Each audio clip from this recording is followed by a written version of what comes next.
The Bachpan Ka Pyaar is a beloved Indian film fantasy. Through the 80s and 90s, you would see films in which a boy and girl met in childhood and that infatuation somehow endured into adulthood. It seems silly and impossible. The Tamil film 96 takes this worn-out tradition and makes it fresh, believable and heartbreaking.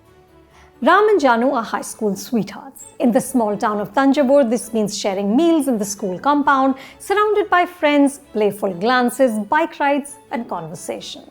There is no acknowledgement of love, just an understanding that there's a special bond, which is broken abruptly when Ram disappears after the summer holidays. They meet again 22 years later at a school reunion. He is now a travel photographer, a loner who revels in nature and wanders incessantly, almost as if staying still is too painful for him. She has moved to Singapore. They spend the night together trying to make sense of the cards that life has dealt them. This could have been a trite, moony story of thwarted love, but writer-director C. Prem Kumar tells it with such tenderness that you're completely invested.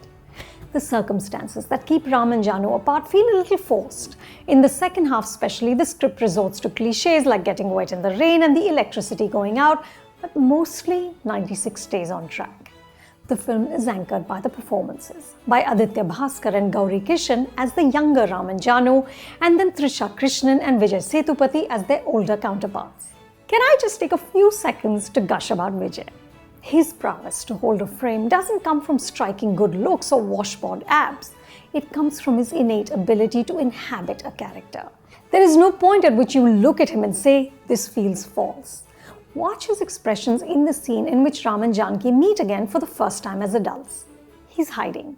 When she walks up to him, he keeps his back to her. When she forces him to turn around, he can't look her in the eye. He's this grown man acting like a blushing bride. If a lesser actor had done this, your eyes would have rolled. Here, it's desperately sad and endearing. Sethupathi sets the bar high, and the other three actors don't falter either.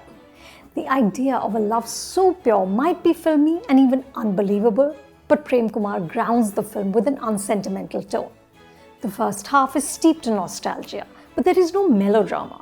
Ilayaraja's music plays a key role. Janki is named after the composer's favorite female singer, S. Janki. The Janki in the film only sings S. Janki's songs. I didn't get this reference because I'm not familiar enough with the legendary composer's music, but that didn't take away from my experience. The music by Govind Vasantha is lyrical.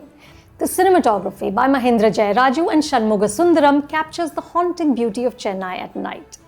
96 will make you believe, at least while the film lasts, in the power of a swooning, all-encompassing love that forever scars and saves those who are lucky enough to experience it. This film is a beauty. For more 50 films I love, subscribe to Film Companion and don't forget to go to our website filmcompanion.in.